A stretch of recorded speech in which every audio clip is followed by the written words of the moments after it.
योजना कागदावरच, येरळा कोरडी. साताऱ्यात शेतकऱ्यांचा संताप उसळला. पाण्याच्या तीव्र टंचाईमुळे खटाव, माण आणि कोरेगाव तालुक्यातील शेतकरी आक्रमक झाले असून आज रस्त्यावर उतरून त्यांनी जोरदार आंदोलन केलं. पाणी आमच्या हक्काचं अशा घोषणांनी परिसर दणाणून गेला. कटापुरा आणि नेर योजनांमधून तलावात पाणी येऊनही ते शेतकऱ्यांच्या बांधावर पोचत नसल्याने संताप व्यक्त करण्यात आला. येरळा नदीसह परिसरातील नद्या नाले कोरडे पडल्याने पिकं वाळण्याच्या मार्गावर आहेत.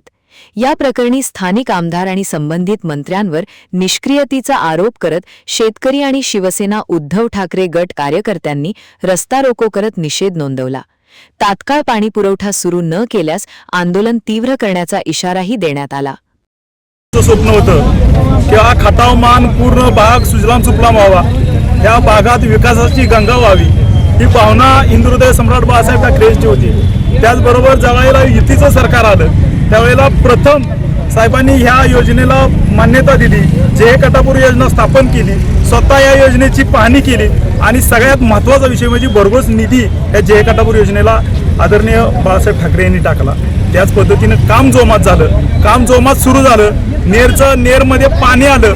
ही पूर्ण योजना हिंदुहृदय सम्राट बाळासाहेब ठाकरे यांची स्वप्नस्फूर्ती आहे. आम्ही ठीक आहे म्हणलं बाबा, त्याचं श्रेय कोणीही घेऊ द्या, पण लोकांच्या बांधावर पाणी जाऊ द्या अशी भावना शिवसैनिकांची किंवा आम माणसांची होती. पण हे स्वप्न बाळगून आज पूर्ण शेतकरी आज रस्त्यावर जो उतरलेला आहे, ज्या योजना येरळा काठ पूर्ण सुजलाम सुफलाम व्हावा, ह्या भागची जनता सुखकर व्हावी यासाठी योजना पूर्ववत केली. पण आज तीच येरळा नदी पूर्ण 1 वर्ष झालं पूर्ण खडखडत आहे.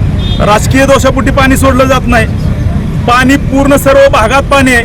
सर्व भाग आता तुपाशी आहे आणि आमची येरळा माई उपाशी अशी अवस्था आहे. ही पूर्ण सगळा राजकीय खटाटोप चाललेला आहे. इथले 2 आमदार आहेत आता. आदरणीय शशिकांत शिंदे प्रदेशाध्यक्ष आहेत, एक जबाबदारीचे प्रतिनिधी आहेत. दुसरे आमदार महेशजी शिंदे आहेत, ते कृष्णा खोरे विकास महामंडळाचे अध्यक्ष आहेत. तरी सुद्धा त्यांच्या मतदारसंघातील लोकांना आज उपाशी राहावं लागतंय. ही योजना ज्या संकल्पनेतून आली, ही योजना ज्यासाठी झाली, तीच योजनेचं पाणी आज लोकांच्या दारात पोहोचत नाही, शेतकऱ्याच्या वर्गात पोहोचत नाही. तुम्ही असे इलेक्शनच्या काळात त्यांना आव्हान केलेलं शेतकऱ्यांना. आज गोरगरीब शेतकऱ्यांनी ऊस लावलेला आहे, बागायत पिकं घेतली आहेत, पण पूर्ण आज ऊस सारखं पीक आज वाळून चाललेलं आहे. हा दोष शेतकरी तुम्हाला देणार आहे. येणारा काळ तुम्हाला माफ करणार नाही. लवकरात लवकर नदीला पाणी सुटावं आणि या जनतेचा जो आक्रोश आहे हा तुमच्या विरोधात तर आहेच निश्चित.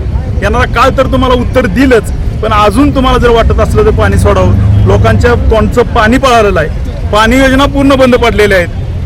नेर धरण पूर्ण क्षमतेनं भरलेलं आहे. पूर्ण पाणी खाली जात आहे, डोळ्यात एकच सगळी बघतात, पण हे अश्रू तुम्हाला माफ करणार नाही. ही जनता पूर्ण रस्त्यावर उतरलेली आहे. आता आदरणीय राष्ट्रवादी पवारसाहेबांचा पक्ष जो आहे त्यांनी इथं आंदोलन उभारलेलं. प्रत्येक सर्वसामान्य नागरिक रस्त्यावर उतरतोय. ह्या सगळ्यांच्या अश्रू तुम्हाला शाप दिल्याशिवाय राहणार नाही.